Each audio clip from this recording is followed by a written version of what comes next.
Ẹ káàárọ̀, ẹ káàsán, ẹ káalẹ́ níbi tí ẹ bá ti ń wò mí. Gẹ́gẹ́ bí àṣà mi, nǹkan tí o ní o ò lè fúnyàn. Ọlọ́gbọ́n nìkan ni mo pè. Ẹni tó ní ọgbọ́n, tó ní àgbọ́yé, tó tún ní àròjinlẹ̀. Ìròyìn pàjáwìrì kan ni mo mú wá sí etí ìgbọ́ yín. Àwọn ilé ìgbìmọ̀ aṣòfin àgbà tó wà ní Àbújá, wọ́n jíròrò nípa àwọn ajínigbé tí ìjọba máa ń fi orí jì, tó máa láwọn foríjì wọn, tó máa dá wọn padà sí àárín ìlú. But kí n tó sọ ohunkóhun, ẹ jẹ́ ká jọ wo fídíò yìí. Ẹ bá mi share, kẹ́ bá mi like fídíò yìí, kẹ́ share fún àwọn tó yẹ kó kàn. Gbogbo owó tẹ́ fi ń share, tẹ́ fi ń like, ẹ ní fọwọ́ náà, ẹ ní fi gbọ́mọ sí, ẹ ní jẹ gbèsè, ẹ ní kó báyàn, èèyàn ní kó bá yín, ẹ̀mí èèyàn ní tọwọ́ yín bọ́, tí yín náà ní tọwọ́ èèyàn bọ́. Kí n tó sọ ohunkóhun, ẹ jẹ́ ká jọ wo fídíò yìí.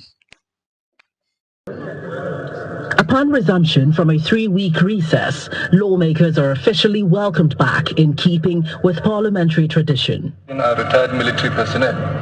The rising spate of insecurity circles back into focus as Senator Abdulaziz Yaradua sounds an alarm over the increasing wave of attacks targeting serving and retired military officers. The Senate further notes with grave concern the growing pattern of abductions, killings and violent attacks against serving and retired military personnel across the country. We are walking the streets as walking cops because anything can happen to anybody. There is an urgent need for the leadership of this Senate to meet with Mr. President and re-emphasize the concern of Nigerians. Otherwise, quite frankly, it's becoming, in an election year, anything can happen to anybody. Following robust deliberations, the Senate further resolved to ensure arrest and prosecution of those responsible for the violent attacks. Your additional prayers to stop rehabilitation Boko Haram. Yes, it does not make even common sense to grant pardon and rehabilitate and reintegrate criminals. Those in favor of the prayer say aye. Those against say nay. The ayes have it. Ọlọ́gbọ́n o, olóye o.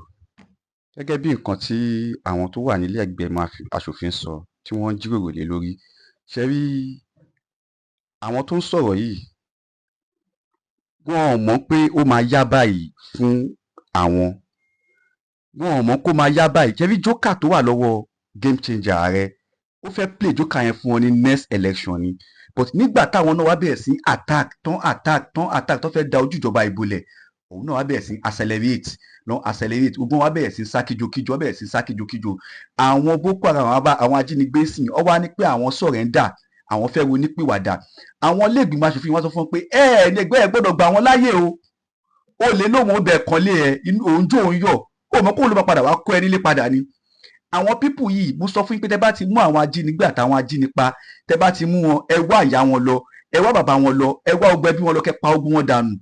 Àwọn èèyàn tó ń dẹ̀mí àwọn sójà wa légbodò, tí wọ́n ń pa àwọn èèyàn wa, tí wọ́n ń pa bàbá, tí wọ́n ń sọ ilé ọládàwòrò, tí wọ́n ń pa odindi ẹbí kan, tí wọ́n ń sọ ìyàwó di aláìlọ́kọ, tí wọ́n ń sọ ọkọ di aláìláya, tí wọ́n ń sọ bàbá di aláìní ọmọ. Ẹ wá ní pé ẹ ronúpìwàdà, ọ wá fẹ́ gbà yín padà sáàrin ìlú. Kí ni yóò ṣe gbọ́ sétí? Òun níjọba fẹ́ mú kúrò nínú òfin wá sí pé ẹ má máa sọ pé ẹ dáríjì àwọn ajínigbé àtàwọn ajínipa mọ́. Tẹ bá ti mú wọn kípa ni kẹ́ pa wọ́n. Tó bá tún gbà yín láyè, ẹ lọ pa ẹbí wọn, ẹ pa ìyá ẹ pa bàbá ẹ, tó bá lọ́mọ ẹ pa ọgbà àwọn ọmọ ẹ mọ́ wọn. Kò sí àforíjì. Ikú lè rẹ̀ṣẹ̀, kò sí àforíjì kankan. Ìwọ tó bá ti pààyàn, ó gbọ́dọ̀ pàwọ́ náà ni. Òun náà nǹkan táwọn pípù yìí sọ. Mo sọ fún yín pé ṣe rí Nàìjíríà kò ń ṣọ̀dọ̀ wa ló ti dàrú. Kékeré ni díẹ̀ ni Tàlàbà nù ìbejì. Àwọn nọ́tánàtì yẹn gangan nítorí pé wọ́n ti pa orí wọn rẹ́, wọ́n ti pa ojúṣe wọn rẹ́. Àwọn ò ní lídà mọ́, wọn ò tẹ̀ lẹ́ni tí ìmọ̀ Fúlàní ló ń control wọn. But àwọn ò wá wọ̀n pé game changer lè débẹ̀. Mo sọ fún yín pé game changer òun láláfisùn, òun ò lálàáfisùn. Ẹni tí ó ń fẹjọ́ sùn ní game changer, òun ò ní aláfisùn. Òun ò ní bàbá ìgbẹ́jọ́, òun gangan ní bàbá ìgbẹ́jọ́ gbogbo wọn. Gbogbo wọn wá ń sá kíjokíjo báyìí, wọn náà wá fẹ́ dàrú mọ́ wọn lọ́wọ́, torí ẹ̀ lọ ṣe ń àtáàkì ilẹ̀ Yorùbá. Wọ́n ti mọ̀ pé táwọn bá dààmú ilẹ̀ Yorùbá, ẹ̀yin Yorùbá máa sọ̀rọ̀. Mo sọ pé àwa Yorùbá wọn gan ní Nàìjíríà. Tó bá ní pé Nàìjíríà fẹ́ pín lé ní, tí Yorùbá ò bá ti ṣetán Nàìjíríà ò ní ever pín. Ẹ kàn ń dẹmọ ní mélòó ní ẹ̀yin ọmọ Yorùbá ẹ̀ẹ́dẹ́ jíde kẹgbá òkú ti ààrẹ yìí. Lóòótọ́ ààrẹ náà ń sọ ebi ń pa àwọn èèyàn, but ẹ jẹ́ ká sọnù ká má bàa sọnù. Ẹ jẹ́ ká fi ara gbàwẹ̀ ká má bàa gbàwẹ̀ títí láíláí. Ìyà tí ń jẹ Yorùbá wọjọ́ ti pẹ́. Mo ní pé politics is a dirty game. ẹ̀yin náà ìbámu ṣó ṣe gbọ́ sétí ni àwọn agbénipa àwọn apààyàn tó ti sọ ládàáwóró tó ti pọ̀ oríṣiríṣi ẹbí tó ti dá ẹ wá ní pé ẹ̀rọ onípìwàdà ẹ wá fẹ́ gbà wọn padà sáàrin ìlú tí ìjọba bá tiẹ̀ gbà wọn gan àwọn tó pa ẹbí wọn ojú ò lẹ́fẹ́ ká máa fi wò wọ́n irú trauma wọn lẹ́fẹ́ kó wà lórí àwọn tó ṣe bí wọ́n ṣùtà tó ṣe bí wọ́n jàǹbá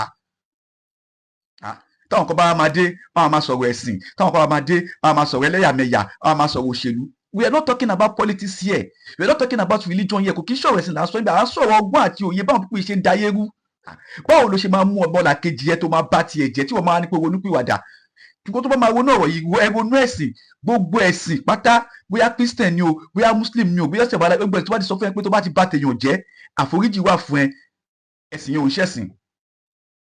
Ìgbà tá a bá fi wọn lọ́ máa fi dá padà fún ẹ bẹ́ẹ̀ ló bá lọ àbọ̀ ń bọ̀.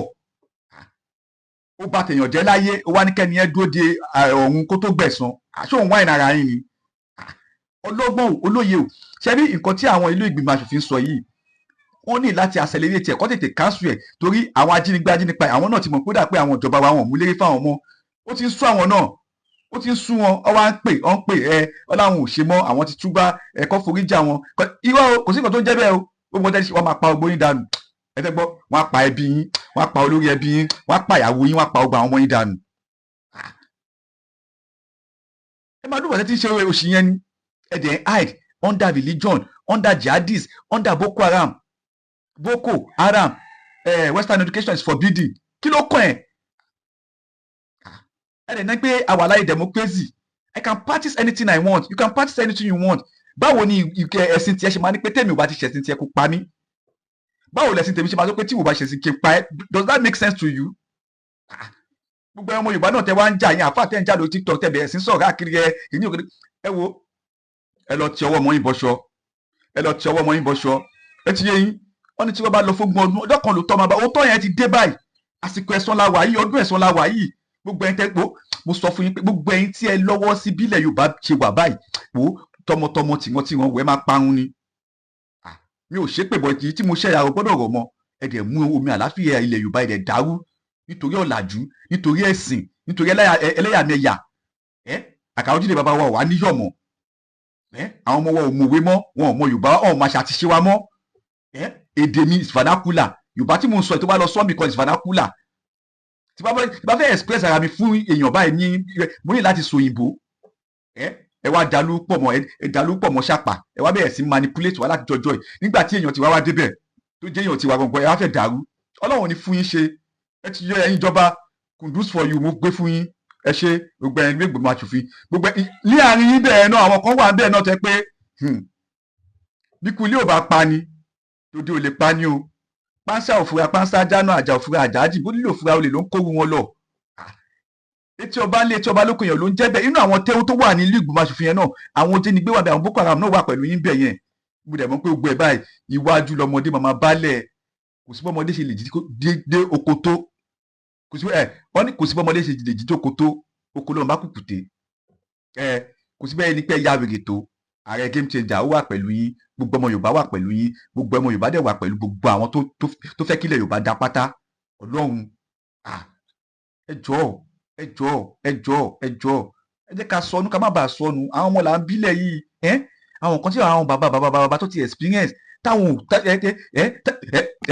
ò rígo àwọn ò ní gbà o inú mi dẹ̀ dùn ẹ̀mí gígùn àtàláfíà ara kọ́lọ́ ń ṣe fún ààrẹ game changer àti gbogbo àwọn tó lọ́wọ́ sí bílẹ̀ Yorùbá ṣe máa dá àtàwọn lọ́balọ́ba wa àtàwọn ládéládé wa àtàwọn olóyèlé wa àti pásítọ̀ àtàfà àtàwọn lẹ́sìn ìbílẹ̀ ẹ jẹ́ ká fọwọ́sowọ́pọ̀ àwọn pípù yóò ń ṣara wa ọkọ̀ they are just saying this for one religion we are one we are not one tó bá yẹ kí wọ́n ní wá dẹ́ẹ̀ ni máa pa wá báyìí